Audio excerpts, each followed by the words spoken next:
Well, greetings again. Today I'm going to go through the subject matter of rules. This is probably the dullest, most uninteresting lesson in the entire series. It's got to be, because who in the world wants to listen to a bunch of dumb rules? But it's also geared to about the middle of the course, because in the first lessons I don't want to frighten you away, but there comes a point in time when we do have to learn the rules of the game, because if you can't learn or can't know the rules of the game, you can't play it. It'd be like trying to play football and you don't know what a pass is, and you don't know what offsides means, and you don't know what penalties are, and you don't know whether you can lateral forward or backwards. If you don't know the rules of the game, then obviously you're at a tremendous disadvantage. And people go into the courtrooms not knowing the rules, and this is why citizens can never win in the courtroom, because they bumble and stumble and they sit there and, well, now what do I do next? And so this professional lawyer, he sits there making all of the timely objections. He makes all of the clever remarks. Every time you open your mouth, he says, "Objection, Your Honor, these are gratuitous comments," or "Objection, Your Honor, these are irrelevant and immaterial comments," or "The witness is off point," or whatever other technical move may be made. And I know that you've watched Perry Mason, and you've seen the skill and the clever arguments that Perry, and the clever questions that Perry would ask. Now, it isn't necessary for you to be clever necessarily. It just helps a whole lot. I mean, you can go into the courtroom like this fella that you saw the brief from, Del Bowman. You don't have to be eloquent of speech. You just have to be able to go in there and have a story to tell and tell it. But you know, if you don't get the story told at the right time in the scenario, or if you don't get your emotions put in at the right time, or if you fail to object timely, or if you fail to demand a right, you've waived the right and you can never recover. You've waived the objection and you can never recover. So, as I say, this is an extremely dull lesson, so you'll have to bear with me as I tell you some funny and humorous stories of some of the bloopers that I've made when I went into the courtroom. And from that, let's see if you can avoid the mistakes and the foolishness that I went through, so that when you go in, you can look more like Perry Mason and less like Little Abner. In this lesson, you have a book called The Trial Judge's Manual. Would you zero in on this one for me, Ted? And let's show everyone what we're looking at. The Trial Judge's Manual. Okay, there's one. Now pull out the second book that you've got, which is called The Idaho Criminal Rules. And that I don't know the color of, but you have a little book there. I'll hold this one up. And you notice that I use these binders. This is called The Idaho Criminal Rules. You do this even if you're in Texas. You pull out these two books, because that's the subject matter of today's lesson. Now, there's another book here that I happen to have, which I don't want you to buy. And this is called The Idaho Rules of Civil Procedure. Can we zero in on that one there? Here we go. Idaho Rules of Civil Procedure. Let me repeat. Do not buy this book. And we're not sending you a copy of this book. I'm going to tell you why right off the bat. I paid $45 for this turkey, and it isn't worth 35 cents. Because remember, first of all, the only thing that you're learning to do here is defend yourself criminally. You may have a lawsuit from time to time that's instigated against you, or you may want to sue someone. But I certainly don't think that you're in a position to sue anybody until you're first able to handle a speeding ticket or a parking ticket or handle a criminal matter of a lesser degree. So our entire course is designed then around the criminal procedures, the 2-2-2 rule, right? All right. Let me tell you a little story about this book. I thought I needed the Idaho Rules of Procedure, and so, I don't know, someone told me that you buy these books, and so I went ahead and bought this book. And this book is out of date every year. And since it's out of date every year, it has a pocket supplement to it. Now, I've spent $45 for a book. I don't know where to get the updated pocket supplements. and I've had it for about 3 years, and every time I look something up in it, I have to go up to the law library to make sure that it's the latest dope. So when you're talking about the rules of civil procedure, and if you'll now just follow along with me, take out your course outline, take a look here where it's marked Lesson 12, where it says State Code of Criminal Procedures, and let's see just how many books are there. Remember what I've told you in the past. We want to isolate the problem. We want to see what is it that we have in the way of a problem, and how do we solve that problem. We have criminal rules, civil rules, misdemeanor rules, the court rules, which will be the local court rules in your district, whatever they may be, and then the trial judge's manual. All right, so we've got what? 1, 2, 3, 4, 5 items in the way of rules. Now, there may be more, but there are no other rules or rule books, to my knowledge, in the United States in our courtrooms.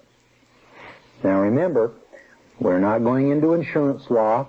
We're not talking about any admiralty jurisdictions. We're not talking about all of these other branches of law. We're talking about criminal law and how these 5 books are going to affect you when you go into that courtroom to argue this speeding ticket.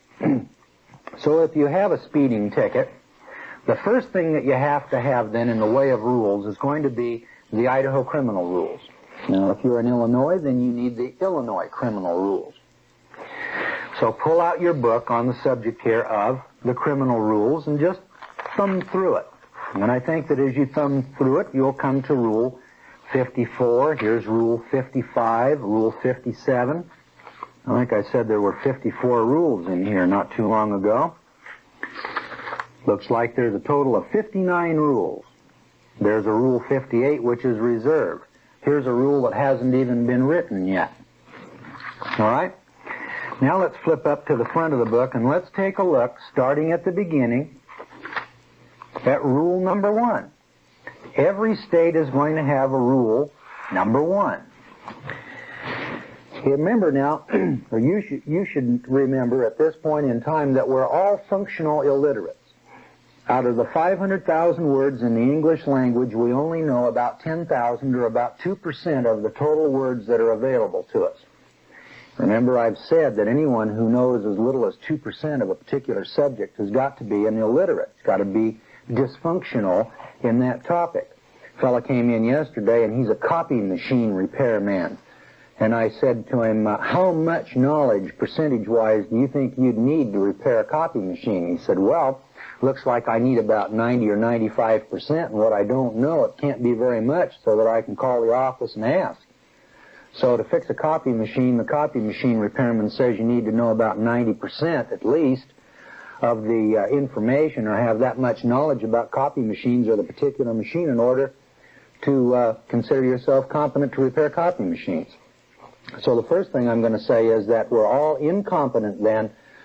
At least I know I'm incompetent when it comes to reading, knowing, and understanding the rules. So let's try this on for a personal rule. Let's assume that every word that we read in the rules is a word that we do not understand, and if necessary, we're going to ask the judge for a judicial clarification of the meaning of that word in that rule. Now, of course, you should have your Black's Law Dictionary, and you should go through here and look at the word like scope, courts, and exceptions. I'm on page 418. It's up in the upper right-hand corner, and it says 418 up there. And you've got Rule 1. Follow along. These rules apply to all criminal proceedings in the district courts and the magistrates' divisions thereof of the state of Idaho, with the following exception. Oh, wait a minute. Underline the words with the following exceptions. And I'm going to show you something here that's probably going to be more important to you than the definitions of the words. What isn't said is oftentimes more eloquent than what is said. And when you find the word exception, that means we're talking about these are the rules except but. And it just could be that you're one of those except buts. and you're going to go into the courtroom being prosecuted by an information, but you're one of the except buts that can only be prosecuted by a grand jury indictment. And unless you object timely, and unless you demand your right to the grand jury pursuant to the Constitution or the statutes or the rules, well, then you're going to waive the right, and when you're finally convicted on the information and sent to jail, you will not have an appealable issue. All right? So watch this. As we look down, when we're talking about extradition of fugitives for justice, forfeiture of property for violation of a statute of the state of Idaho, see, whenever they take your car from you, you're not dealing then with the criminal rules. It's some other rule, but it isn't these rules. Collection of fines and penalties.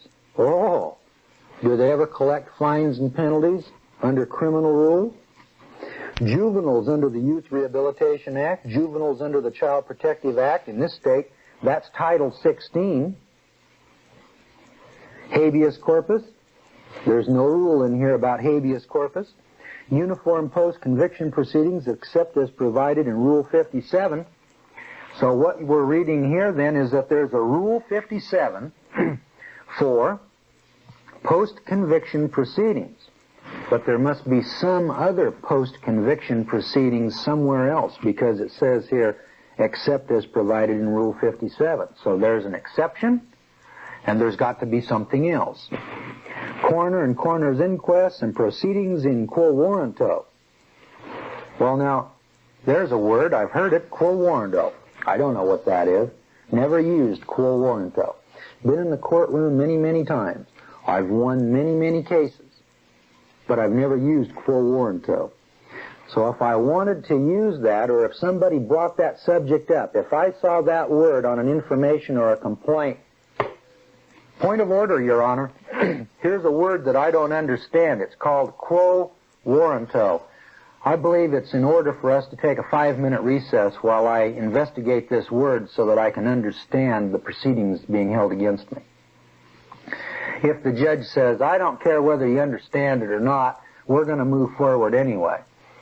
That could be a major federal question. You could be now railroaded through to conviction not knowing the charges against you or not knowing a very important fact.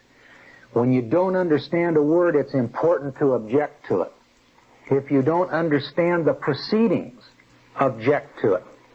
Now, when you make these objections, they're apt to say to you, okay, we're going to appoint counsel. It's obvious that you're incompetent, and therefore we're going to appoint a lawyer. Wait a minute, you can't do that. Remember from our book on legal quotations, you have to have the right to secure counsel and counsel of your choice. And it could be conceivably even worse if you had to accept counsel beholden to your adversary. In a case called Zerps versus California, that issue's already settled. You cannot tell a man that he can't defend himself. And so you need to make that objection timely. So let's take a look then at what we see here when we're looking at Rule 1. We see here that these rules apply to all criminal proceedings. That's like reading in your federal Constitution, all free persons in the district courts and the magistrates' divisions thereof, with these exceptions. So you've got free persons then bound to service for a term of years. So there's two branches here. Always look for the word except.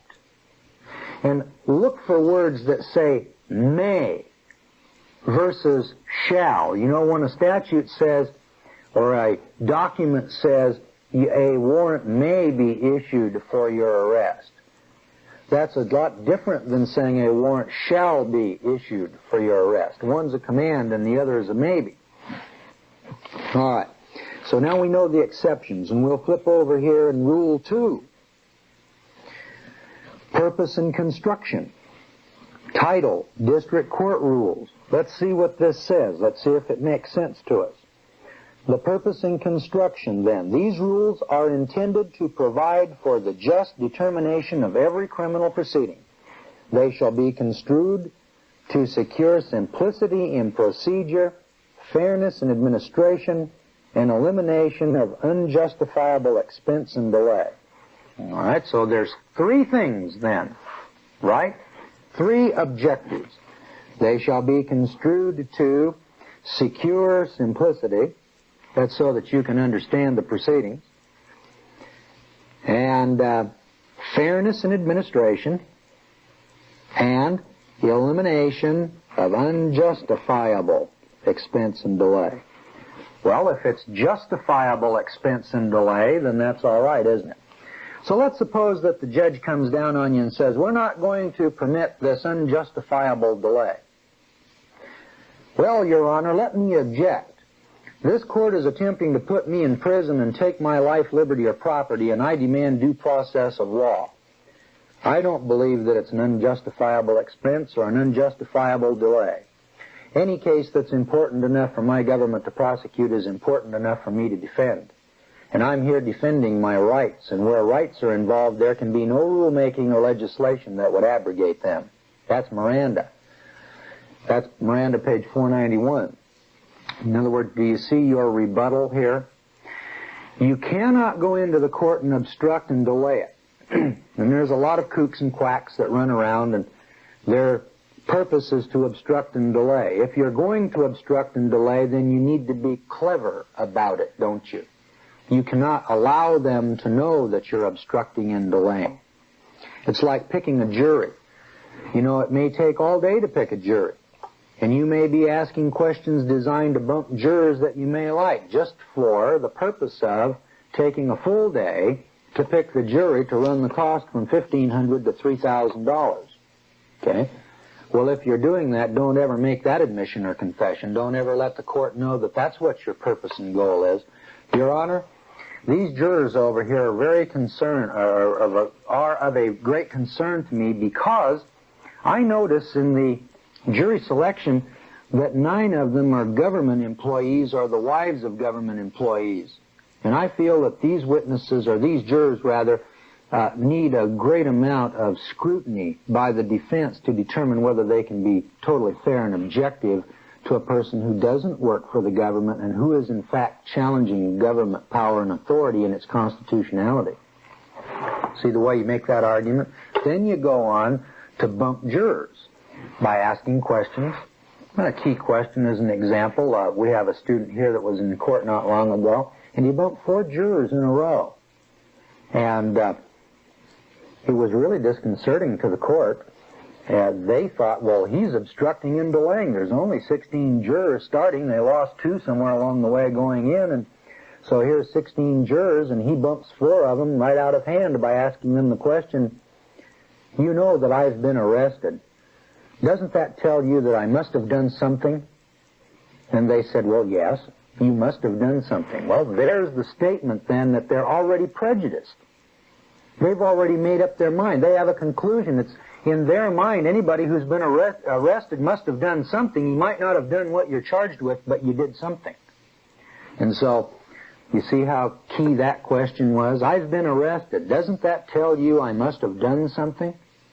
The juror has to answer the question, no, I don't know what you've done. And just because you've been arrested doesn't tell me anything. You see what that juror should have answered? And yet, this particular student's a very crafty, and he's a very careful and deliberate individual. Now, remember, I've said this time and again, I'm going to say it again. And I'll say it again and again. The way that we get to our courts and the way we get to these prosecutors and their lawlessness and their malicious prosecutions and their high-handed deprivation of our rights is through the pocketbook. When those trials cost $1,500, when that speeding ticket takes a full day to try that case, let me tell you, friends, that's a message that is more eloquent than anything that I could say or that probably you could say. When they get to the end of the day and the jury comes in with a guilty verdict and it cost $1,500, and there they have the speeding ticket and it's worth $40 to you, or worth $40 to them, I should say.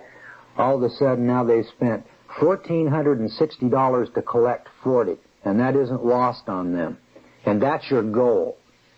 Make it hurt, because that's what they're doing to us. They try to make it hurt by dragging us through these court procedures and through these court processes. They charge us with pretended and feigned crimes, and then drag us into court day after day after day. It isn't uncommon in a traffic ticket to be in court 5 or 6 times, to lose 5 or 6 days' pay. All right? So if they're going to make it hurt you, and remember, they never make that admission in confession, you'll never hear a judge or a prosecutor ever say, yeah, that's right, dummy, the next time you'll just pay your $40 and shut up. So when you get into the courtroom, you keep your mouth shut. Don't you ever tell them that the only reason we're here is to cost you $1,500. I know how the jury's coming in. See how that goes? Works 2 ways. Hypocrisy is a wonderful tool. It can work for you, it can work against you. And any hypocrite that can use hypocrisy against me doesn't know how well I can play sandbox. Because I can play sandbox like anybody else. Now, what I'm giving you here is a reading lesson. Do you know that you're an illiterate? Yeah, that's right. Unfortunately, we're all illiterate. And then when we read a sentence or we read a clause, we think that it means something other than what it says in law. Remember this and don't ever forget it. If it doesn't say you have to do it, then don't make the assumption that my common sense tells me that I have to do it. And if it says don't do it, it's got to be specific. It's got to say, you shall. Now there is a sign. I must digress here for a moment and tell you this little story, and I'll show you how this works, because this is crucial. There is a sign at the scales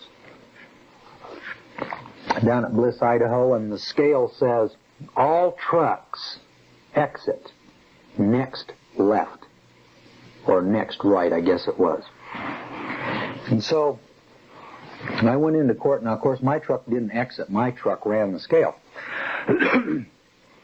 Got into court, and it was before I'd gotten my reading lesson, and the jury had come back with a guilty verdict, and this is this same judge who had put his arm around my shoulder, and he said, I wish I had this case. I'd win it in 5 minutes. And we went on to have the jury come back guilty, and then we had to appeal. It took me 11 months to win that one. I could have won it in 5 minutes, and instead I didn't know what I was doing. It took me 11 months to win it. We went back into the judge's chambers, and here's the long and short of it. The statute said, all trucks loaded with, and I mean it was a whole page, like this, a whole page of all trucks loaded with iron and steel and loaded with hay and milk and sugar beets, and just went on down the line, shall enter and clear the ports of entry. Do you know what it didn't say? It didn't say unloaded trucks. There was the loophole in the statute. There was no evidence that my truck was or was not loaded. So if my truck was loaded with any of the things that were listed in the statute, I had to enter, clear, and pay duties in the port of entry. But if the truck was empty, it was excluded. So the first thing you have to know and understand is that when you're reading something, if it doesn't say empty trucks shall exit next right, well then empty trucks are excluded. Now I know that common sense tells us when the sign says all trucks next right or all trucks exit next right, you know, it means empty trucks. That's what the sign says, but the sign isn't the law. The statute is the law. So when you're reading these rules, it's, does the rule say you shall or shall not do this? Does it say you may or can do this? All right, now let's go on here a little bit. In this Rule 2, it says, this is 2C, District Court Rules. No district court or magistrate's division of the state shall make rules of procedure except as expressly authorized by these rules. All right? When you catch a judge who's doing something that's outside the scope of these rules, nail him on it. I object, Your Honor. Would you show me the rule that allows you to do this? It's called point of order. And you're going through, and this judge is going to make some kind of a ruling. Let's just pick a ruling out. You may be in a motion hearing. I know over here at Rule 5, here's a keen one. I think it's Rule 5.2. Yes, let's look at Rule 5.2 just for fun. It's on page 426. Now let's see whether or not the judge is going to obey this rule. Where it says transcript of hearings, here's one that the judges in Idaho just violate time after time after time. These lawless judges sometimes, I shouldn't say they're lawless. Maybe they're ignorant and don't know the rule, or maybe they just don't want to be bothered with it. In any event, I'll take advantage of it because it's a right that I have. Now, we know under Rule 2 it says there are no other rules other than these rules. So this is the law of the courtroom. When the court is in session, these are the rules of the game. So let's see what it says about transcripts of hearings, okay? It says copies for parties. Well, what is a party? Is the defendant a party? Okay, so I'm a party to this action. And it says the transcript of proceedings on timely motion to the district court. Okay? You can't just walk in and say, I want transcripts. You have to do it on timely motion. Then isn't that what it says? So don't get mad at the court now if you walk in and say, hey, I didn't get a transcript of the arraignment like I told you I wanted. It says on timely motion to the district court by either the prosecuting attorney or the defendant or his attorney. And in our case, we're not going to have our attorney, so it's going to be done by us. The court shall order a typewritten transcript, underline the word typewritten transcript, and copies of exhibits or affidavits to be made for such party of any of the following records. Okay? So we're entitled to a typewritten transcript under this rule of the following records. Now let's see what records we have a right to a typewritten transcript to. The record of any probable cause hearing for the issuance of a complaint, a warrant for arrest, or a search warrant. Try and get one of those in the state of Idaho, friend. Good luck, because I've been doing this for 5 years, and I've never, to my knowledge, ever put a case together that I haven't demanded the record of the probable cause hearing. If you'll pay them $3.50, you can get the tape, but you won't get the typewritten transcript. Number 2, the record of any preliminary hearing, and B, listening to a recording. So you're entitled to a recording. In the event that a record was made by a recording device upon request by any party, the court shall order. Notice, the court shall order, not may, can. If all the facts are in, and my theory is, says they shall order that the recorded tape or other recorded means be replayed for the benefit of counsel, and the court may fix the time and place and set the conditions under which such replay may be afforded. Okay, so you're entitled to listen to that. And in our county, we have a man who takes care of those tapes. But remember, you have to do what to get these people to do this? On timely motion. You can't just walk into the court and say, can I or I want. It's got to be done in writing. It's got to be by motion. Don't know how many pro se's make that mistake. Well, I told them on the record that I wanted it and needed it. Oh, I see. Did you file a motion? Mm-mm. Oh, he didn't file a motion. I think that's probably why you didn't get it.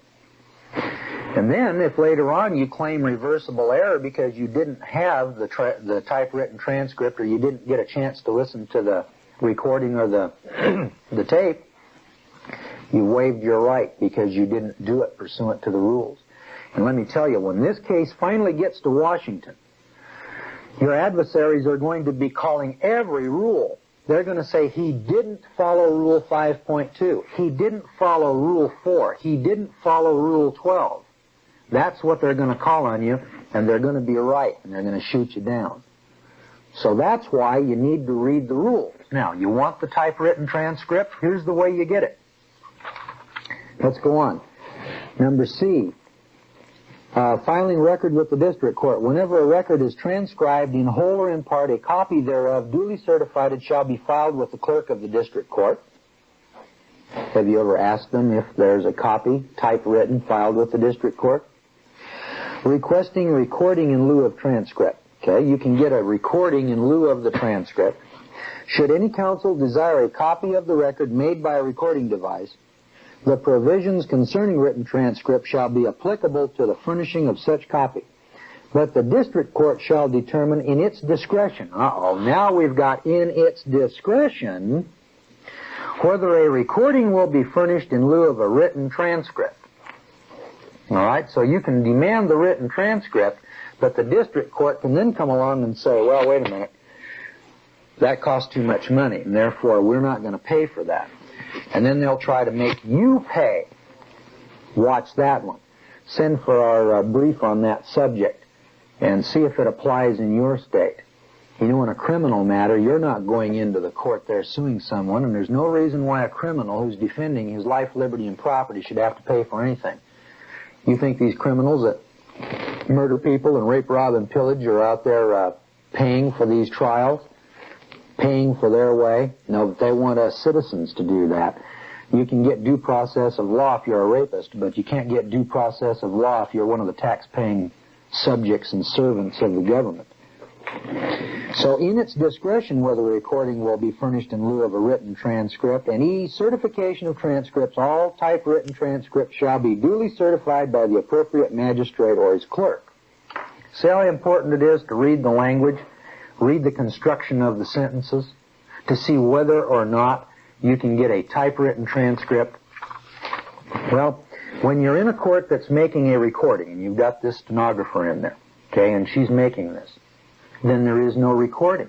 And it's impossible for you then to understand what she's saying. You couldn't take her notes and make your own transcript, could you?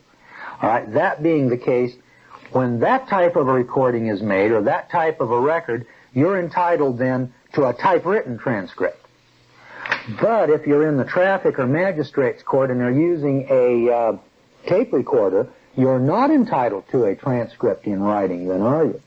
But you are entitled to the tape. Now, you can argue as to whether or not you want to pay the $3.50. That's the money issue. And it may or may not be relevant, and it may or may not be worth taking your time, effort, and energy to write some motions and argue. But let me tell you, there isn't anything that I won't argue about. If I went into the courtroom and there was a question of who's going to sit at the right or the left table in that courtroom, and they told me to sit at the right table, if I had a rule or a right to sit at the left table, then I would invoke that rule or that right. If for no other reason, let them answer your paper. You know, bureaucrats love lots of paper. And I think that we should do everything in our power to help those bureaucrats. I like to cooperate with my government. They like paper, I like to give them paper. And we give them paper. Now, there's a rule here, and I'm not going to cover every rule because obviously we've only got 3 hours here, and there's a lot of information that I want to cover here in this 3 hours. But I'm going to teach you how to use these rules. Because remember, there's only 5 books.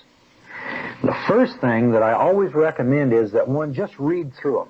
Just read it like you were going to read a Mickey Spillane novel. When you get to the end of it, you're going to have the information between your ears. Now, the rules are written in a logical sequence of events. In other words, you don't have post-conviction relief as rule number 1, do you? That was rule number 57. And if you'll notice, appeals are rule number 54. All right, so the rules are written in the logical progression or sequence of events, generally, not always, but in the general sequence of events. They begin with the warrant being issued, and they conclude with post-conviction relief. So, you know that you're going to go through an arraignment, and you know you're going through some motion hearings, some exclusionary hearings. You want to exclude evidence under the exclusionary rule, and you got a preliminary hearing, and there's a number of steps and procedures that we need to go through. Okay? So let's take a look here and see what rule we need to be looking at if we're going to go to an arraignment. Let's see whether or not the court is going to obey the rules, because typically these people don't obey the rules very well. Now, that's not all judges. Boy, some judges are very careful, and they'll dot every I and cross every T. But that isn't necessarily true with all of the judges. My experience has been that about 10% of them know the rules and apply them scrupulously and carefully. If a judge is on your side and he likes you, and he believes in what you're trying to do and claiming your rights.